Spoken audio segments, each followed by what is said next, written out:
What's up, Foot Clan? This episode is brought to you by Hulu Plus Live TV. Hulu has live sports. Watch your favorite football teams all season long with over 90 live channels, plus access Disney Plus and ESPN Plus all in one plan. No cable guy, cable box, or extra cable fees needed. Switch to Hulu Plus Live TV today. Live TV plan required. Restrictions apply. Access content from each service separately and select ESPN Plus content via Hulu. Learn more at hulu.com. The DFS studio is brought to you by DraftKings.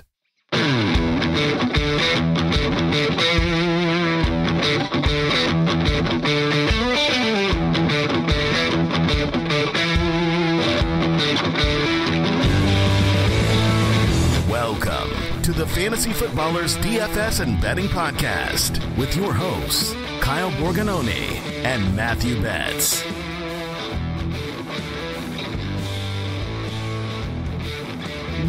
Yo, we're back. Fantasy Footballers DFS and Betting Podcast. It's September 22nd. I'm your host, Kyle Borganoni, and I am joined, as always, by Matthew Big Mike Willie Time Betz. He's going to be popular, but he projects so well this week, dude. I am excited, and I'm not going to lie. Like, I'm going to keep, let people peek behind the curtain. I feel a little dirty. I wrote him up for cash this week in the DFS Pass. I'm all for it. And man, that just feels so scary, right? Because as soon as you're ready to buy into the Chargers, to Mike Williams, you're getting 3 for 30. I mean, that's just what happens, right? So, yeah, man, it's Mike Williams week. I mean, what could literally go wrong? I have selective memory loss when it comes to that team, and I remember what happened last week. I remember what happened the week before, but guess what? I'm ready. We're back with the Chargers. We're going to be talking about that game because Chargers and Vikings is going to be attacked by every single person and their mama. Are there ways to get different with that game?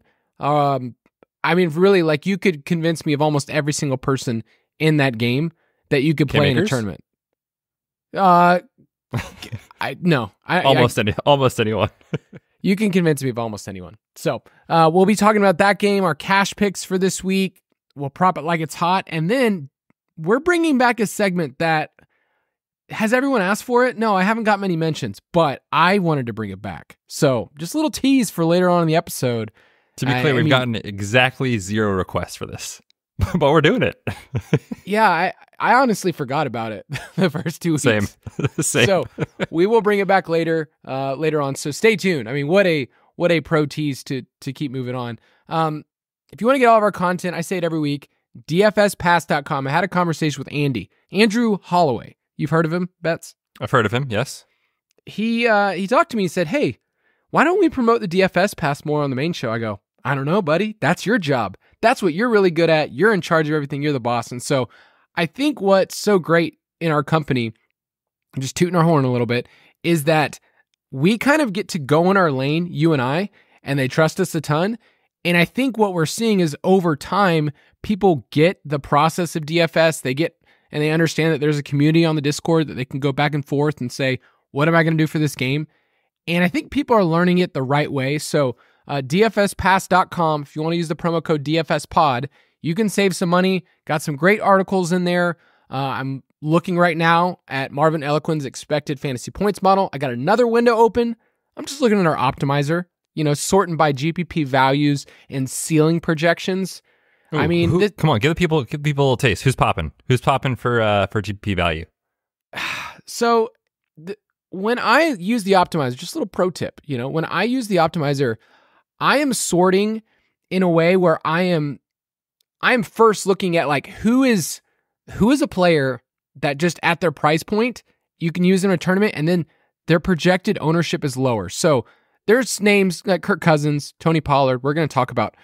But I do see a name on here that is popping in the GPP values, and right now, his projected roster percentage is only 4%. It's James Cook.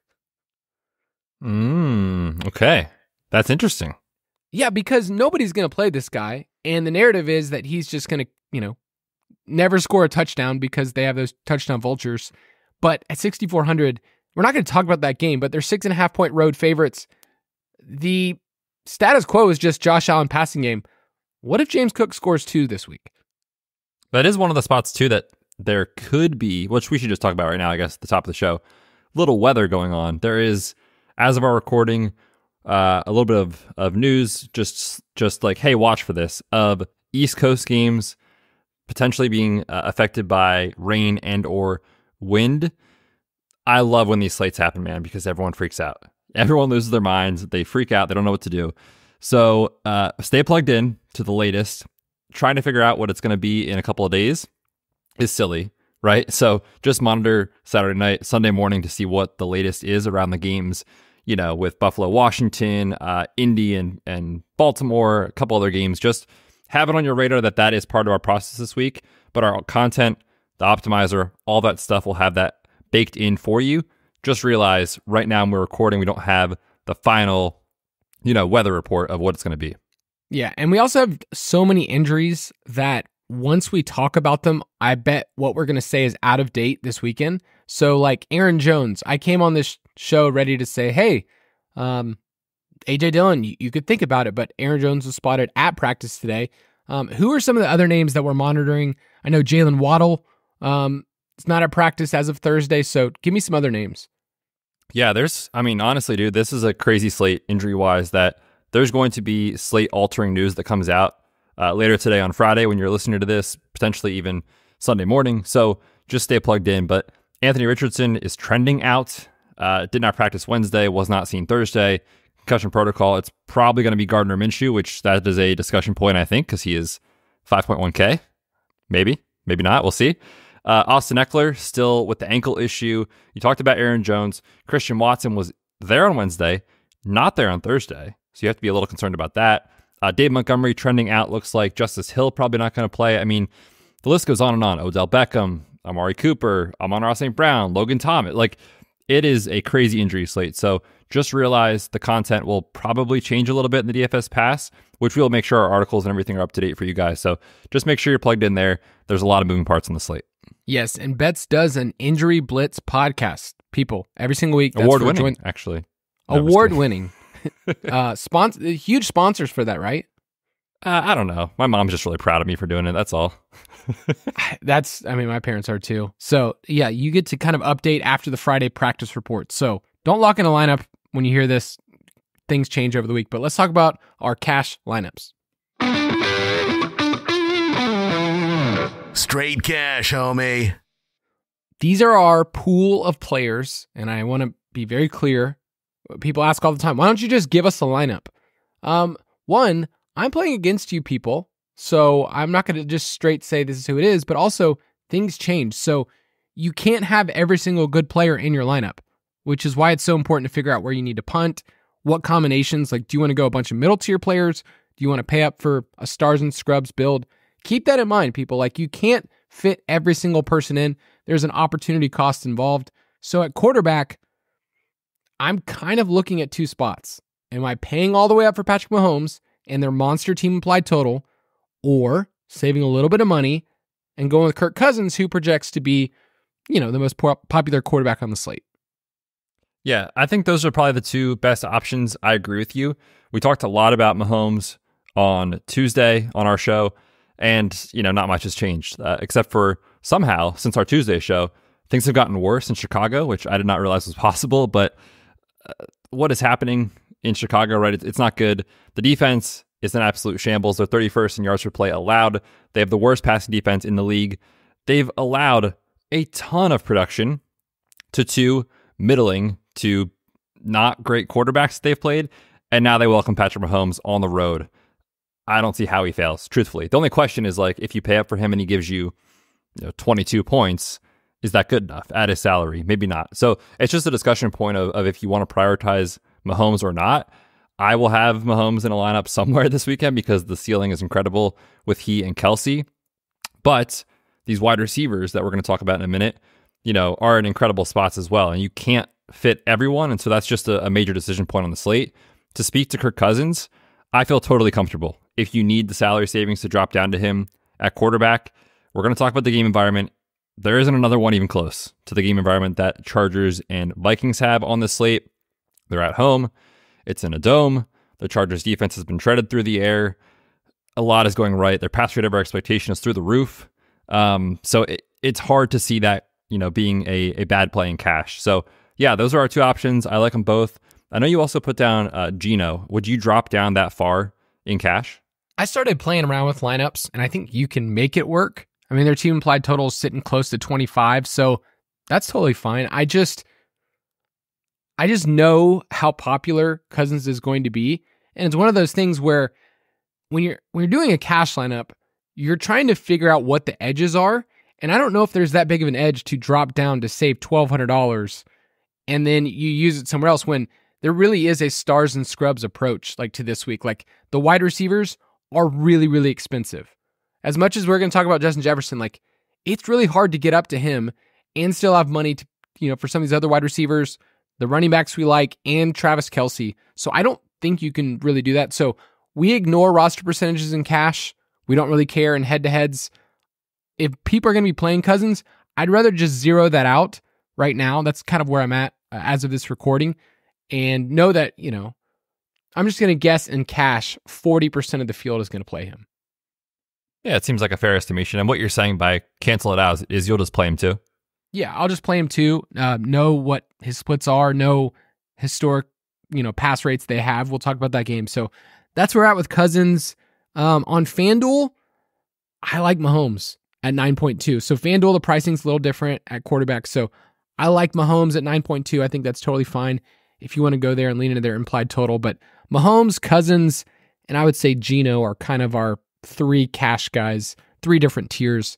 Would you consider Minshew? No, I can't do it. Straight up no. No, because of these other game environments. It'd be different if I was looking at Indianapolis and Baltimore and like, oh, that game's, 48, whatever. Or that he runs more than enough. Like that's when I like a cheap quarterback. That's why CJ Stroud is like tempting for people. But if he doesn't hit 300-yard bonus, you're looking at a game where this guy throws for like 250 and maybe 2.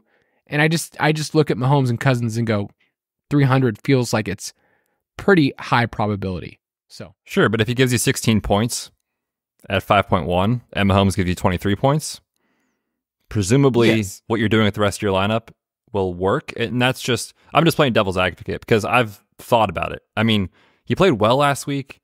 Minshew, I think, is one of, if not the best backup quarterbacks in the league. Not a straight line comparison because last year he had AJ Brown and Devonta Smith, but like we saw against the tough Dallas D, he played pretty well last year when Hurts was out. So we'll see. I mean, the Ravens are down a starting safety and a starting corner. That is working in his favor, but the weapons are not the same, of course. So I am leaving the light on. Just check back for the DFS pass. I'm leaving the light on. We'll see what we get news, what the weather looks like. Just to consider if you like to build that way. I mean, I said this to you earlier. Are we talking about DFS right now? Yeah. Because you can convince me anything. It's fine. It Perfect. Works. I can see it. Let's do running back. Tony Pollard. It feels weird. Like when you think about the running back landscape, you're like, oh, Tony Pollard's good, but you never really think of him as being like the top option. He is the top guy this week by far in price, projection, all of those things. And across the league, like we're going to have some gross slates bets, like thinking about all the running back injuries, all the other players like CMC's not on the slate, so changes everything. But Tony Pollard at 8K against Arizona, we might be talking about him later at length. So I like Tony Pollard a lot. Travis Etienne at 6.9 is a great projection at home against the Texans. Last year, I looked this up, bets. 2 games against the Texans, okay? 114 total yards, 140 total yards, and he averaged 9.4 yards per carry. So it's a great matchup. And Tank Bigsby, I think, if I'm remembering correctly, last week, didn't touch the ball a single time. Is that right? Yep, 0 opportunities. So, yeah, that makes a ton of sense to me. I like Etienne. I think it's tough. It's just, again, pricing is so tough because of how good these wide receivers look. So it's just a matter of your decision tree of where you go. But I love Etienne. If you drop down a little further, look, I know Joshua Kelly was terrible last week. We even said it in week 1 when you played Jamal Williams. It's not gonna go great. But he's cheap and he'll allow you to do a lot of other stuff with your lineup. Last week against the Titans, same thing with Joshua Kelly, fell on his face. But he saw a ton of opportunity. And if Eckler is out, now you get him in the best game environment against a Minnesota defense that literally was just destroyed by DeAndre Swift last week. So I understand if you've been burned. I get it if you can't go there. I will be going there personally if Eckler is out. Again, it's just the salary savings at 5.4 lets you get up to Mahomes or Tyreek or Kelsey if you want to. So that's really what it's all about. The game environment is incredible. Yeah, I just want to remind people that cheap running back plays usually don't cost people, because what you're doing is saving the money and you're using that to pay up at other positions. A lot of time it's wide receiver. And those specific plays, if they hit, then it's great. Last week, if you played Jamar Chase, Calvin Ridley, it was rough. So keep that in mind, especially if someone's chalk. People want to play Zach Moss. He saw the opportunities. You want to talk about Zach Moss. I mean, he's just so good. How can you not talk about him, Kyle? There may not be a better running back role currently behind Christian McCaffrey than what Zach Moss had last week. I'm kind of joking, but also kind of not, because he played every snap except for one, and he handled every single running back touch. Deion Jackson, 0. I mean, look, I don't know. I don't know if he's good. The Baltimore Ravens are a terrible matchup. But again, I think you could get absolutely buried by one of these three players: Justin Jefferson, Tyreek Hill, Travis Kelce, in 50-50 and head-to-heads and double-ups. And so my only thing with Zach Moss is just that the price allows you to play those guys. That's all I'm going to say. And if he's touching the ball 15 times, if Gardner Minshew is starting, you will see less design rush attempts for the quarterback, with Anthony Richardson, obviously. You will see potentially more dump-offs to Zach Moss. He saw 4 targets. He caught all 4 of them last week. He's an easy fade in tournaments. I will say that. For cash, I don't think it's the craziest thing in the world. There's a lot of guys in that tier. Josh Kelly, Isaiah Pacheco, 5,400. Jerome Ford. He was out Wednesday with the hamstring, so just monitor Pacheco. Jerome Ford, people are probably asking about that. I can't click the button at 4,800. So I see what you're saying. It affords you the possibility to pay up other places. You've talked about 2 Colts so far, Gardner Minshew. Usually this is my job, man, to bring up the nasty boys, but I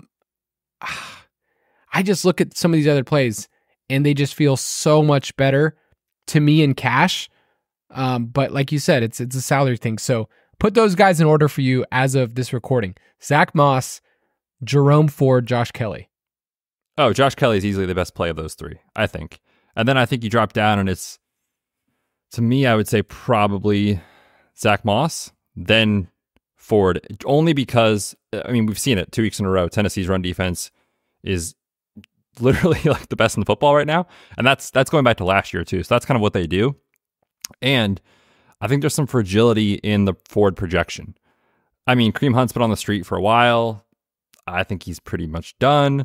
They've said Jerome Ford's the guy, but what does that mean, right? Is that 12 touches to Kareem Hunt's 8? Is that 15? Is that 25 and Kareem Hunt doesn't touch the ball? I mean, who knows, right? So it's tough. I mean, I wouldn't kill anyone for going down there to Jerome Ford. I think if you need the savings, it's viable this week.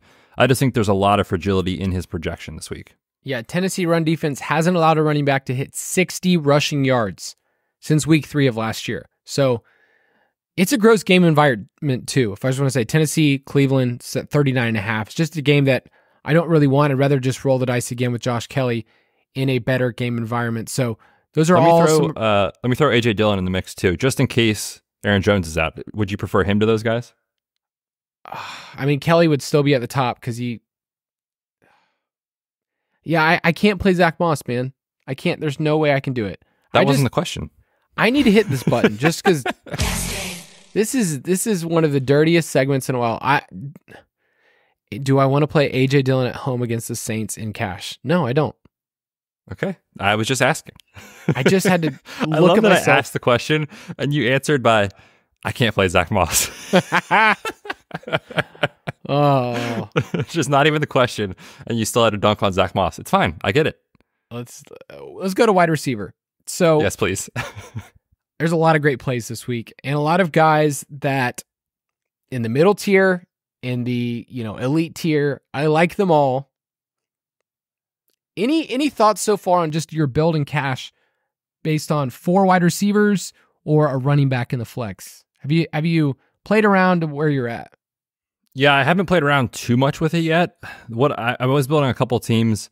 It was a Kirk Cousins quarterback team, and then I was trying to jam in Kelsey and one of these two elite guys in Jefferson or Tyreek. And in that build, it ended up with a 4 wide receiver build, but it's just going to depend, I think, on what value opens up for us at wide receiver. So yeah, I mean, that's kind of the conversation is just with injuries, who do we get to open up? We'll get that information at the end of the day, Friday, probably. So I want to ask you about Justin Jefferson and Tyreek. I think that's one of the biggest discussions at the very, very top. And then I do want to bring up Jordan Addison because at 5.5, it's tempting to say, hey, I can go for Justin Jefferson, who is wildly expensive, right? 9,300.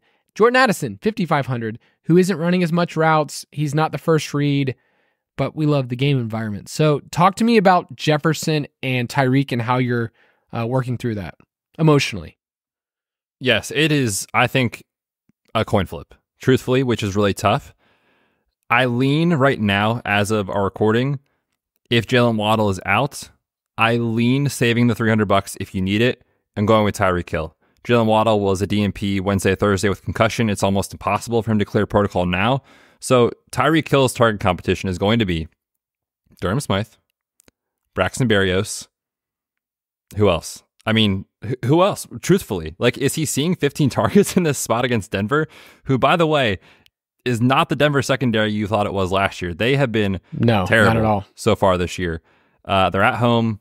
It's the second highest total on the slate, 48.5 points. This is one of the sneaky maybe weather spots, so just monitor that. But if Waddle is out, I think I lean Tyreek, but I mean, I love both guys. Does Braxton Berrios become interesting in cash if Waddle's out? 3,600.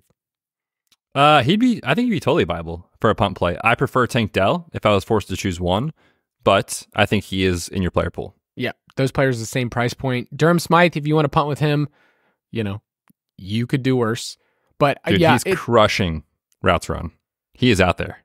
That's all we care about, man. That's all I care about in my league. Fourth most at tight end. CeeDee Lamb, I talked about him earlier on in the week, 7.7. I probably will be playing one of those two Cowboys in my cash lineup, Tony Pollard or CeeDee Lamb. I'm leaning Tony Pollard right now, but who knows? I could change. Big Mike, we got to talk about him. Started the show off at 6K. I'm pretty sure most people are going to be building with Keenan Allen or Big Mike in their cash lineup. I get that Big Mike is a volatile guy. He's all over the map, but 13 targets last week. Quietly saw 13 targets last week. Keenan Allen saw the touchdowns, and Minnesota was booty-doo against deep passes last year, explosive pass plays. So I got Big Mike in my lineup right now. Yeah, and you saw it in week 2. Devonta Smith getting loose for a huge touchdown. They are giving up big plays. I mean, this game environment, we've talked about it already, and we'll talk about it in detail, but it is just so elite when you look at the other ones. In Kyle's Pace of Play article, Game Pace Score, which is a metric you've developed, you don't give out 5s, but this is a 4.75, which, let's be honest, it's a 5. If ever there was one, 5s. It's this one. But yeah, man, I mean, the target tree is so condensed right now, which we love for fantasy when it's so clear. It's Keenan and it's Big Mike. If Eckler is out, Josh Kelly, I do think, last week it was just one target. I think you could probably project maybe most weeks 3-ish targets, but he's never going to be Austin Eckler in the receiving game, right? Then you look at Gerald Everett. His routes run fell off a cliff last week. I don't know what that reason was, but if Everett's out there as like a, rotational tight end, there's no Eckler.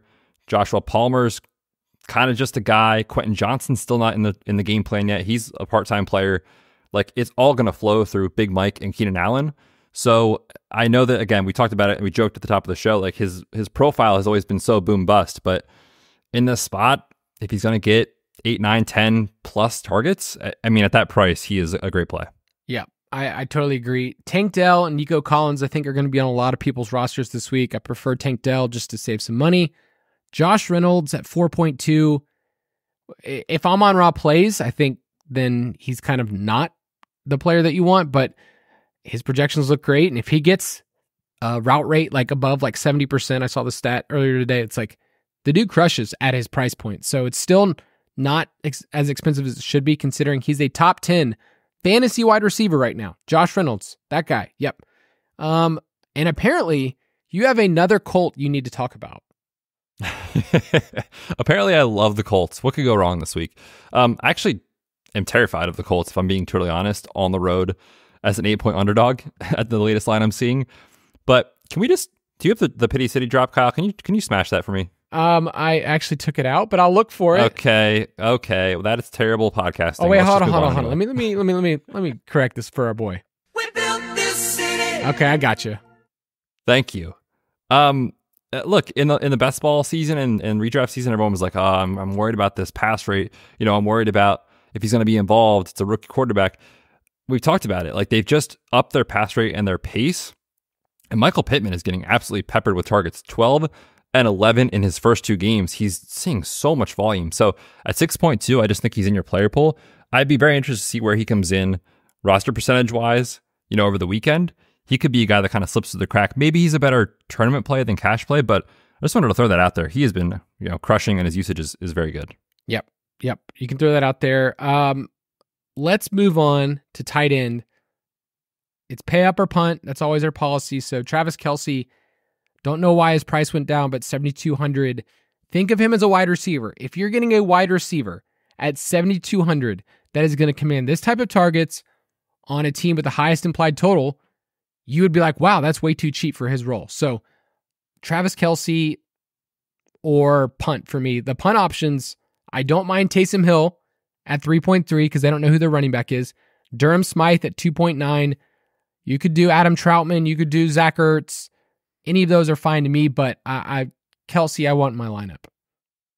Yeah, I wouldn't go there on Troutman. Just save $100 and go to Smythe. Troutman literally saw 0 targets last week, so but I'm trying to look up his price real quick as I'm talking. Logan Thomas, Kyle, was a DNP on Wednesday. Oh, don't talk to me like this. And Thursday with a concussion. Cole Turner, 2,700.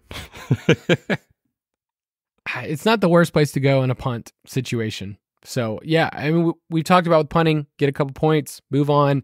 It's just going to be hard because Kelce and Andrews are on the slate that you're going to feel it. And I think Kelsey's going to be rostered. So would you consider, sorry to cut you off, would you consider punt play and Kelce in your flex? Yes, I'm looking at my lineup right now and I'm playing around with combinations that I think Kelce in the flex is totally fine. I even gave some stacking scenarios this week that if you want to stack that game, like if you wanted to do Justin Fields, Cole Kmet, and Travis Kelce in the flex, you could make it work in a large field. So Kelce, great play everywhere. Do it. And then I'm still in the same spot. Defense, I'm playing the Bills. Yeah, they project the best on the slate. I'm with you. They're my preferred option, taking on Washington. Look, if they have success and Sam Howell is pushed, I mean, Sam Howell's fun for fantasy, but he definitely has his flaws. He's taken 10 sacks in 2 games, has Sam Howell, so yes, please. If you need $100 to save, I'm fine with the Jets taking on Mac Jones. Yep. I'll also throw out the Dolphins on FanDuel at 3.9. They're a good play, but the Bills will be our top play on defense. Let's take a quick break.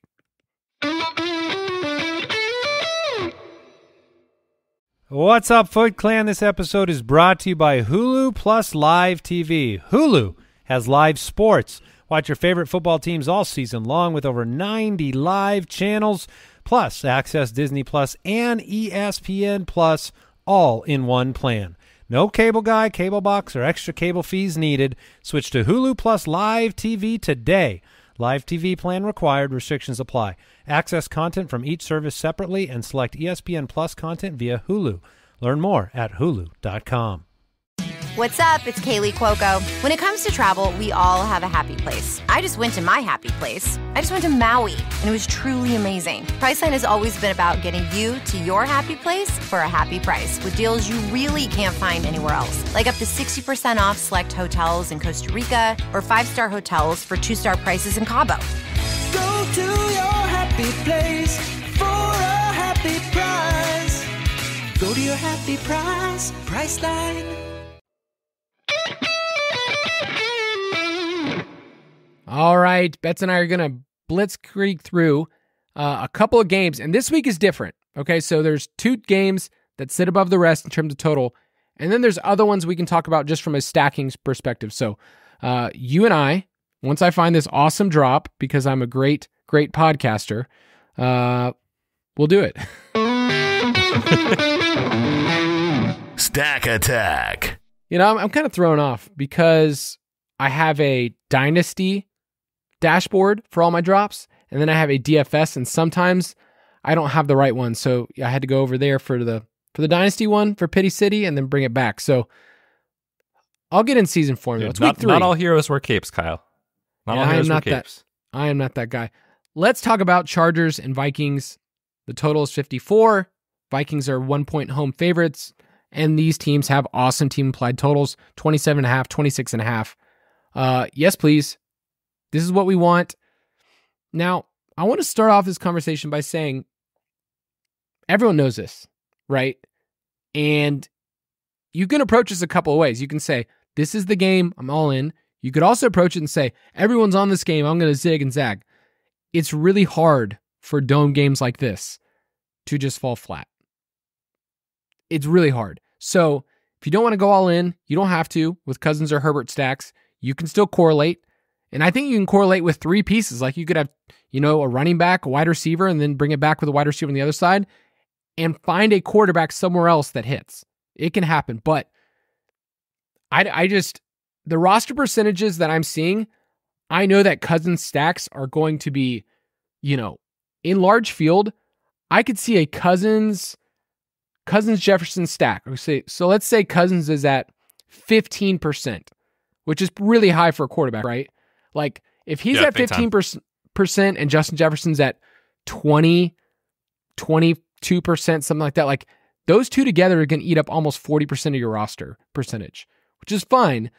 It's just a lot. So what is your take on just the game theory of using this game for DFS? Yeah, I mean, it's hard to poke holes in it, right? Both offenses are explosive. Both defenses give up explosive plays. I mean, sometimes we're like, hey, this one's at 54 points. Don't forget about the one that's at 49 or 51. Like that could be really good leverage. But you drop down so far. Like there's no other game that even touches this. It's in a dome. We mentioned there are some weather concerns on the slate. So like from that standpoint, you can't poke holes. From a game theory standpoint, if this fails, if it reaches, 47 total points and the touchdowns go to like a backup tight end or something like that, like random and fluky, sure, that stuff can happen. So as someone who plays, I'm not a 150 guy, but I'll usually play somewhere between 6 and 8 tournament lineups every week. I will have, 1 or 2 of my lineups that are not focused on this game. But I want to be in, man. I mean, everything is there. So I think you can get different in this spot if you want to play a KJ Osborne as a dart throw, as a way to get, a Kirk Cousins double stack with Justin Jefferson. I think that's fine. I think on the other side, if you wanted to, throw a dart and hope for Josh Palmer, I think that's fine in large field stuff. We talked about it in cash, like it's very thin projection, but you do need to find ways, I think, to get off the board a little bit. Otherwise, you are playing what the field is playing. So just consider that. And if you do play, a Cousins stack, it's fine. Like he projects super well. I think he's going to do great. Just be mindful of the rest of your lineup. You do need to find players below 10%, a guy below 5%, somewhere in there. Just make sure you're getting different elsewhere. Yeah, my 2 favorite plays that are just contrarian, they're under 10%. Okay, that's kind of like my, are they low enough that you can get it in a tournament? TJ Hawkinson is much lower than he needs to be, and everyone's going to want to play Kelsey on the slate. And then Jordan Addison. So those are my 2 favorite because the Vikings pass game is something you lean all into it. Like you say, this team is number 1 in neutral pass rate. The games last year in Minnesota, they produced combined 50 points combined and number 1 in plays per game. So I just want to keep pressing on the gas. I was looking at their pass rates on 2nd and 3rd down. Bets, they're above 80%. And the game environment last week dictated they had to. They couldn't run the ball. But I just love that Kevin O'Connell just says, I don't care. Let's keep doing this. So Jordan Addison has as many 20-plus air yard targets as Jefferson.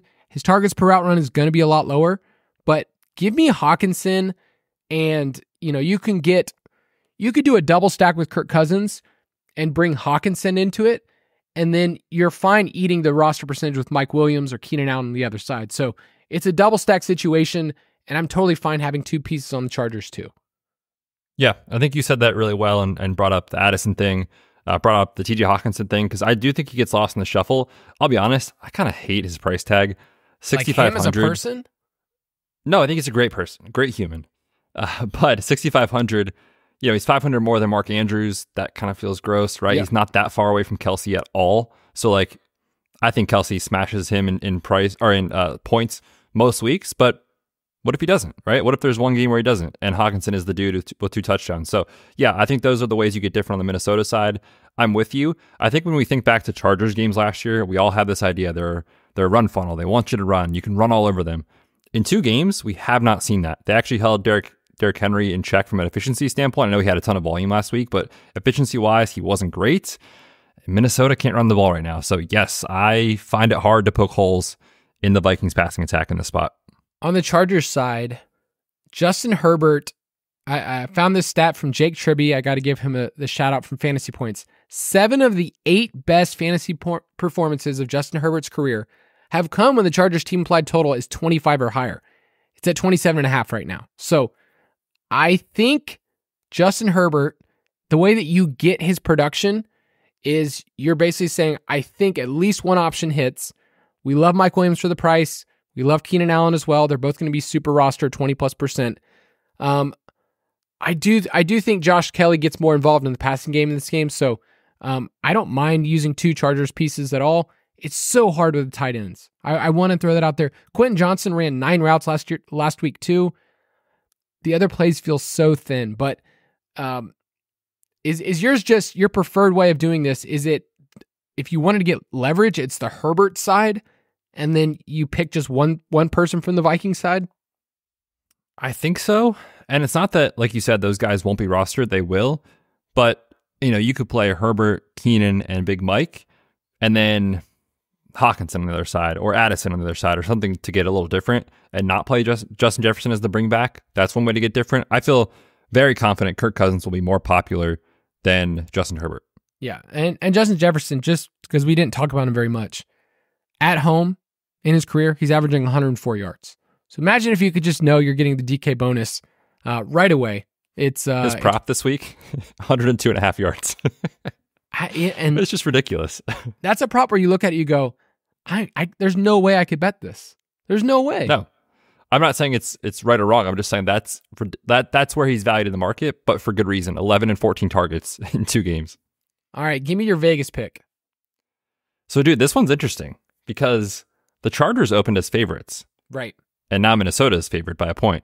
So I think I want to lean into that, and I'm terrified because I love the Chargers, but give me the Vikings. There's no way anybody in the world can guess this game correctly. There's just no way. It's just going to go whatever you think is going to happen in the end. I wrote down, I bet both teams lose. Like that's kind of where both these teams are. It's going to be a tie in overtime? I mean, maybe with these 2 teams. I'll take Minnesota -1 just for now. Yep, same. All right, next game that I am kind of excited about. Denver Broncos at the Miami Dolphins. The over-under is 48.5, and the Dolphins are 6.5-point home favorites. We love the Dolphins because they've been super efficient. 2 is number 1 in EPA per drop back, number 1 in success rate, and they use pre-snap motion more than any other team. And maybe you've seen this in your timelines this week, people. The teams that use pre-snap motion the most in the league, the Dolphins, the 49ers, and the Chiefs. Those 3 teams are pretty good at offense. Maybe the rest of the league should pay attention to what they're doing. But the Dolphins step on the gas. They keep going. They keep passing. That's all we care about. 9th in pass rate over expectation. So Jalen Waddle is the big question mark, and it seems as of this recording like he's not going to play. So how are you attacking this game when it kind of condenses for tournaments? Yeah, it's sort of a tricky tournament conversation because obviously if you are playing a Miami stack, you're playing Tyreek Hill. There's no way you can play Tua without him. I don't think you need to force a second option if you are going to play Tua. We saw in week 1, it was just so condensed with Tua and Tyreek that can potentially get there. And, I mentioned a little bit talking about Denver, 31st in EPA per play allowed, they have been destroyed. 7.7 yards per attempt allowed to Jimmy G and Sam Howell through 2 weeks. I mean, they're terrible right now, right? So I want to buy into that. I definitely like Tua. I like Tyreek. If you did want to get a little bit of leverage on Tyreek, who is going to be popular, you could just play Raheem Mostert and get out of there. I think that's kind of the game theory aspect of it, especially if Salvon Ahmed does not play with his groin injury. Yeah, the problem I'm seeing also with this game is you think it's sneaky, but Mostert is going to be probably 15+%. Tyreek, at least that. And then Durham Smythe is going to be a popular punt play. Like, oh, I want to get some points from that game. I'll just punt with Smythe. So that's hard. That's hard to look at a game and then move forward and go, okay, I'm going to use this. Now, Tua is not crazy popular this week. You know, there's other quarterbacks. We didn't even mention him in cash. So a Tua double stack is what we always preach and say, hey, if you just want to go Tua, Tyreek, and Smythe, that's totally fine. I think the Denver side, if you're going to use this game and believe that it hits its total and goes above, that's the trickier place, because the wide receivers, you can't use last week, right? You can't use Marvin Mims going over 100, catching one. You can't use Brandon Johnson, who caught 2 touchdowns randomly. And then Courtland Sutton, dear God, I never want to click the button for that. And Jerry Jeudy just came back. So there is a name I did not mention that I am very excited to talk about, though. Little Jordan Humphrey. I did not think you're going to say that. But man, if I was on here as a little Jordan stan, no. I like Javonte Williams a lot, dude. A lot this week. He's interesting. And I know that he's had a little slow start here, predictably, obviously. Whoa. But you will see the snap rate and you will get scared, right? You're like, how can you can't play a guy who's playing like around 50% of the snaps, right? But I know you've talked about this. You talked about this in Pace of Play, is when he's out there, he's getting the touches. Like it's not a snap rate thing. It's a touches thing. He's definitely getting them over P. Ryan. P. Ryan has looked very pedestrian. Not surprised by that. So I don't think it's crazy. 5,500. It's cheap. Yep. It's a way to get different in this game. Yeah. Samaje has actually outsnapped Javonte on the season, 62-59. And this is why snaps can be misleading, because the opportunities are the exact opposite. Javonte has doubled the amount of opportunities that Samaje has had, 34-17. Javonte has seen an opportunity on 57% of his snaps. So that means if they're snapping the ball, it's like, hey, it's likely he's going to get the ball on this play. So that's crazy usage for 5,500. And I need to add this in. Miami is dead last in expected points per rush attempt on defense. They've been super, super bad, and they've allowed a first down on 41.5% of their opponent rush attempts, the highest in the NFL. So it's kind of fun to set it up like this. Like Tua double stacks, bring it back with Javonte is my favorite narrative that I'm telling myself. That probably won't happen, but that's what I'm telling myself. No, I think it's an interesting tournament play, right? Because I don't think anyone's going to play it, especially when you consider where he is in pricing. Like Josh Kelly's right there. If Aaron Jones is out, AJ Dillon's right there. We talked about Zach Moss. People are going to ask about Gus Edwards with Justice Hill projected to be out, right? So I think there's a decent chance he gets lost in the shuffle. If he beats those guys, you have great leverage on the field. It's the second highest total of the week. So it's not like we're talking about a game that doesn't matter. It's clearly on people's radar. So Tua double stack with Javonte gives you pretty low roster percentage, and you're not using the Cousins and everything else. I'm not saying Cousins is bad, but let's say you wanted to do this and then find some other options to say, hey, I want a Tony Pollard in my lineup. I want Jefferson. You could figure out that way, but Tyreek is eating up a lot of your salary. You can't just like get every single person. Keep that in mind. So any last thoughts on this game? I guess I have suspicions that eventually the shoe drops for Russ. Yeah. Like, so I do see the path where this game goes under, and like maybe Miami gets there and Denver just doesn't keep up enough. But on DraftKings, if you can sort of make this work, they're going to be popular on FanDuel because they are more easy to fit. But I think the Miami defense is kind of sneaky in this spot. If you did want to just play like, Raheem Mostert and the Dolphins D and get out of there, they're kind of expensive, so I hate it. But Russ took 7 sacks a week ago. This is a Vic Fangio revenge game, Kyle. He was with Denver previously. Now he's with Miami. I think we could see the Denver Broncos go on the road here and lay an egg. There are some, I've looked at other, places across the industry that like Russ this week in their models because he's only 5,900. But with a 21-point team implied total, and I look at all the other teams on the slate that you can lean into, I just don't want to do it with a quarterback, and his ceiling projections don't look that high in our optimizer. So usually I'm on here to say, hey, no one's on Russ. I'm on Russ. I don't love it this week. So give me your Vegas pick. I'm going to lay it with Miami. My take is that it hits the over.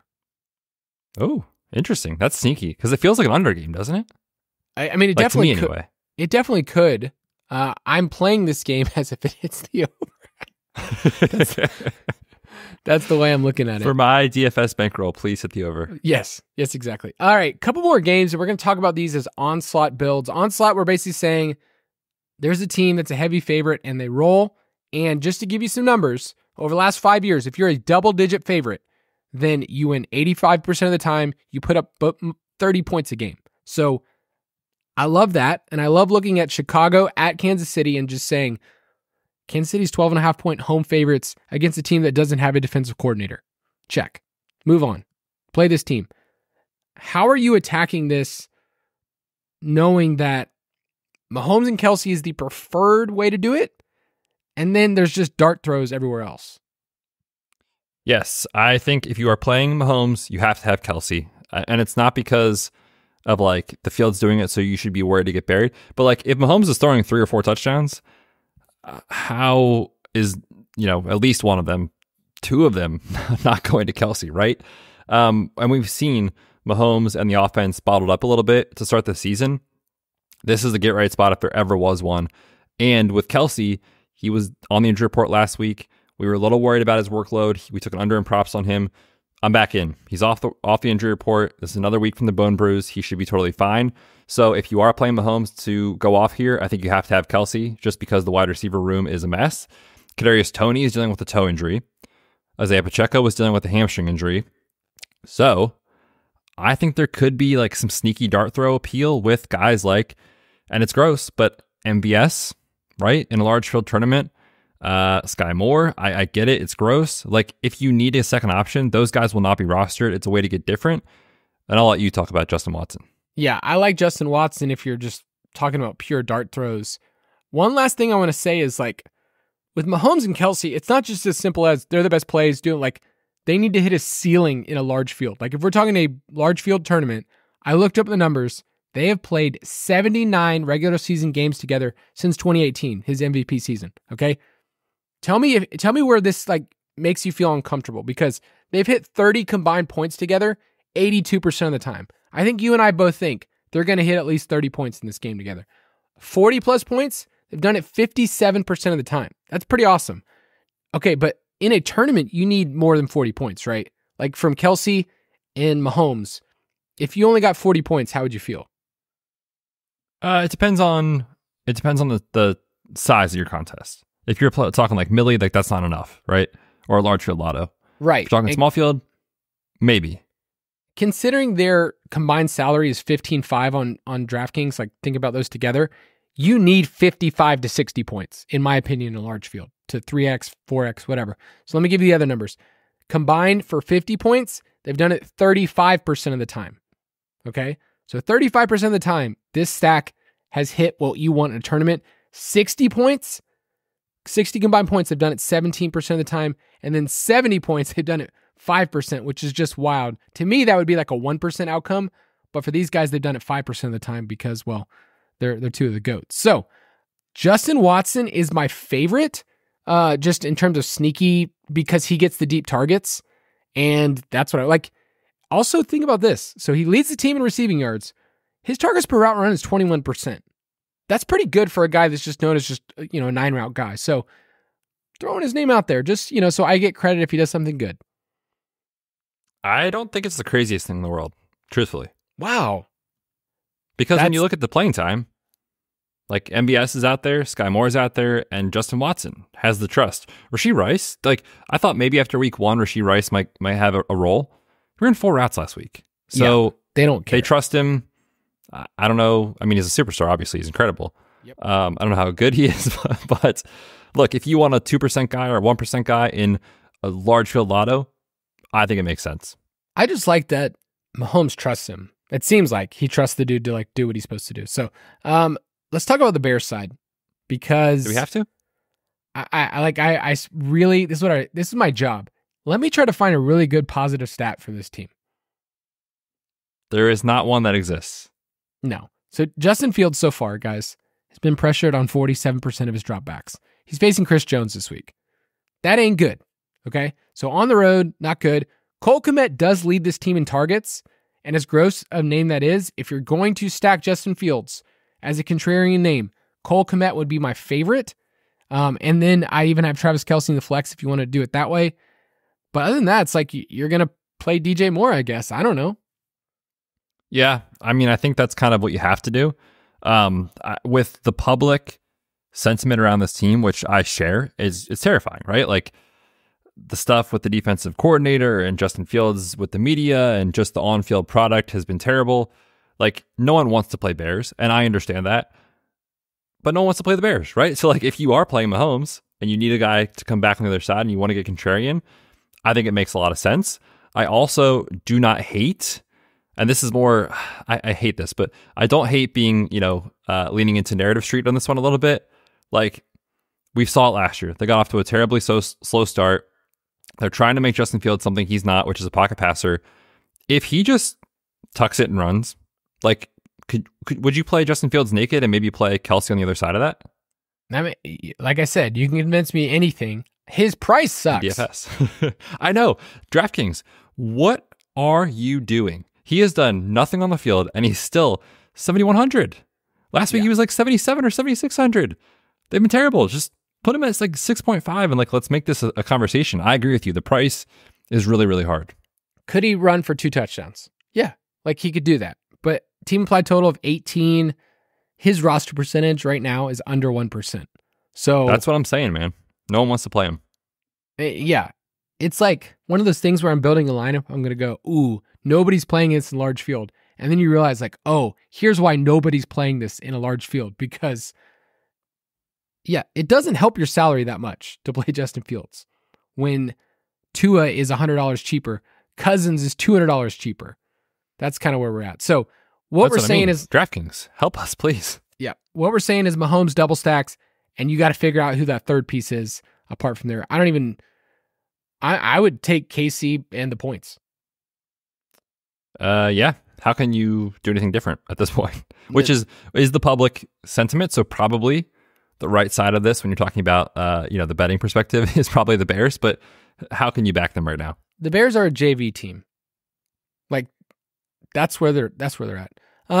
Let's quickly talk about a couple other stacks. We're not going to preview other games because there's not a lot of other great game environments, but if you wanted to stack in a different way, I just want to throw out, if you wanted to do an onslaught stack of the Cowboys because they are heavy road favorites against the Cardinals, you could play Tony Pollard and CeeDee Lamb and just say those two crush. And then you say, I don't even need a Cardinal. You could play Tony Pollard and the Dallas defense together and just say those two crush. You could play Dak Prescott, CeeDee Lamb, Jake Ferguson together and just say those three crush. And that's where the points come. Nobody wants to pay for the Dallas defense in a tournament. And I get it. But I'm looking at our roster percentage projections. Like Dak is going to be lightly rostered. CeeDee Lamb's going to carry some stuff, but that's it. And Tony Pollard, those are the two. So if you wanted to get some leverage and just use that team, go for it. I also like Jacksonville a lot as kind of a onslaught stack at home, 9.5 point favorites. If you wanted to go Lawrence, Ridley, Ingram and bring it back with a Houston wide receiver, that's going to be a lot low because they failed last week. No one wants to play them.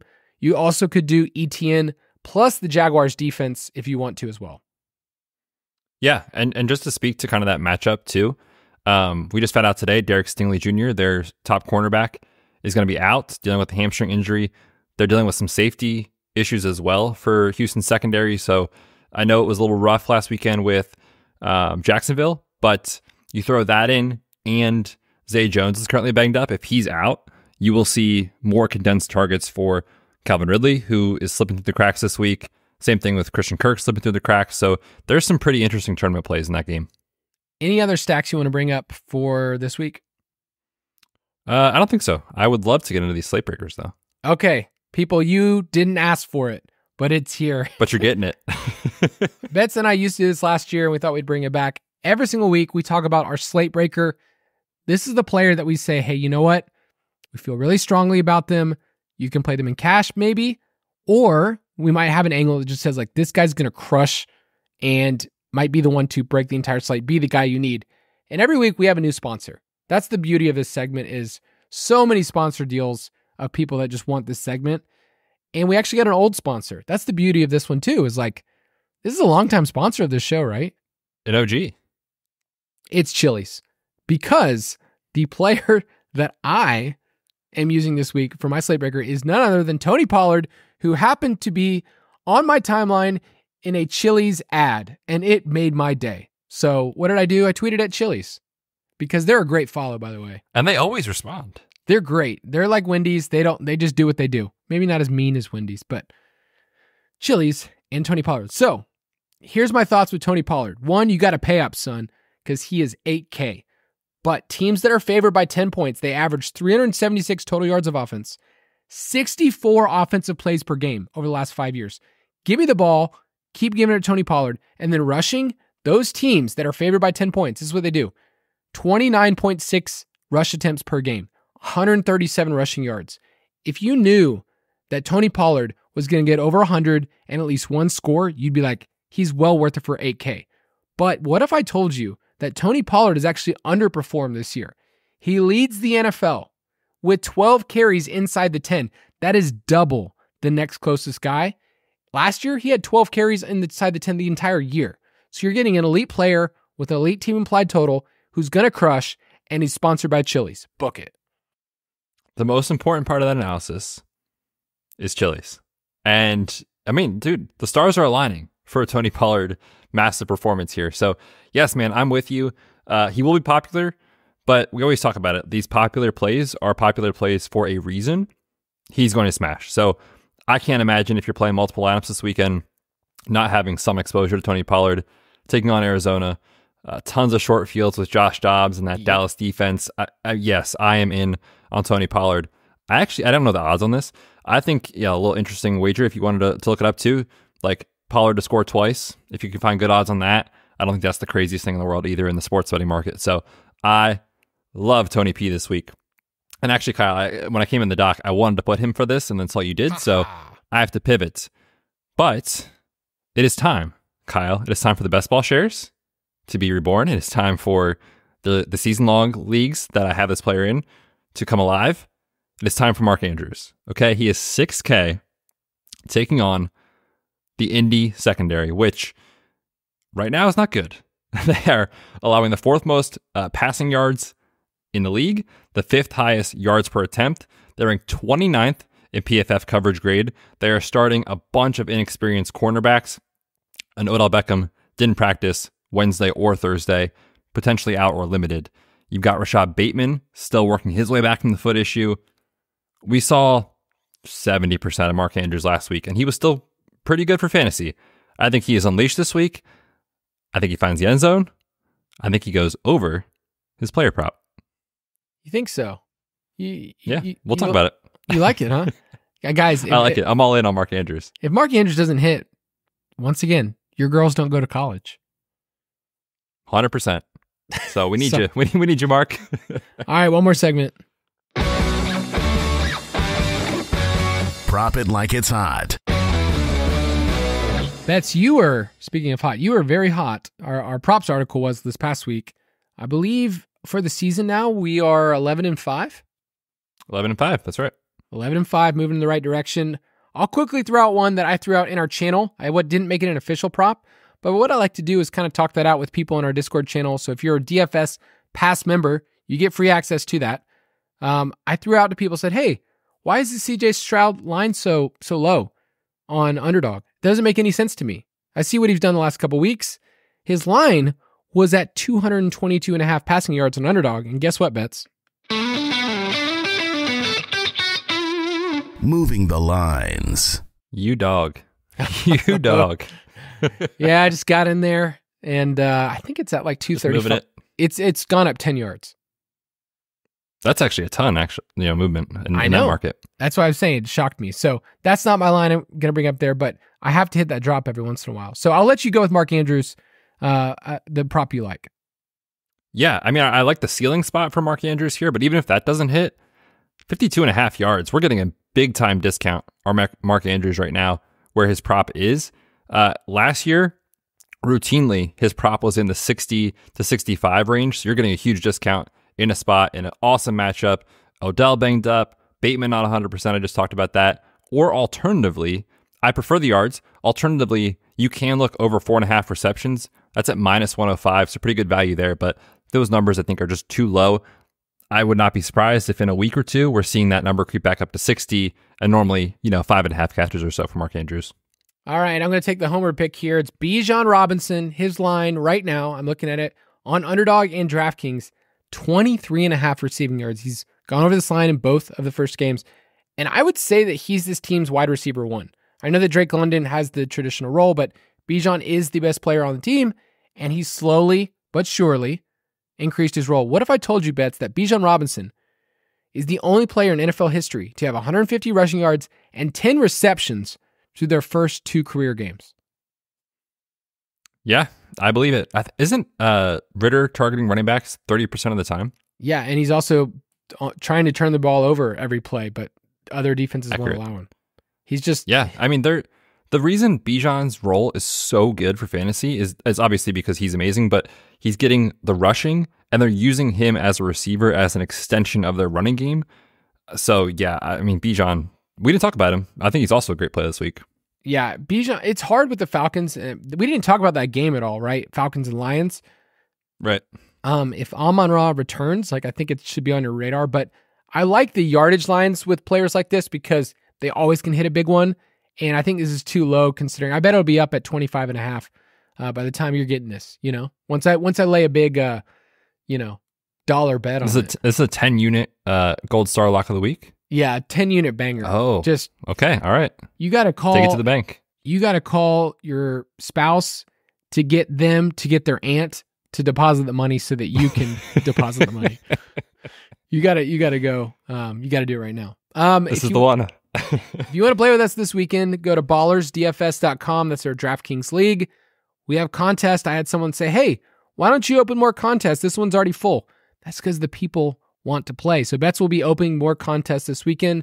Some small field ones, some big ones. We always have one for Sunday night. If you like playing that one, you can be a part of that. So go to ballersdfs.com, get in the league, and then look at the menu of options that we have a contest, whether that's a 500-person contest, a 100-person contest. You can do all of those. So ballersdfs.com. Betz, sign us off. Yes, sir. Fun episode. As always, I love our Friday shows. Good weekend of football ahead. Best of luck to all you out there. Make sure you're tuned into the DFS Pass. Get some props, some DFS. It's going to be a great weekend. Good luck. We'll catch you next Tuesday. Thank you for listening to another edition of the Fantasy Footballers DFS and Betting Podcast. Don't forget to visit us on the web at thefantasyfootballers.com.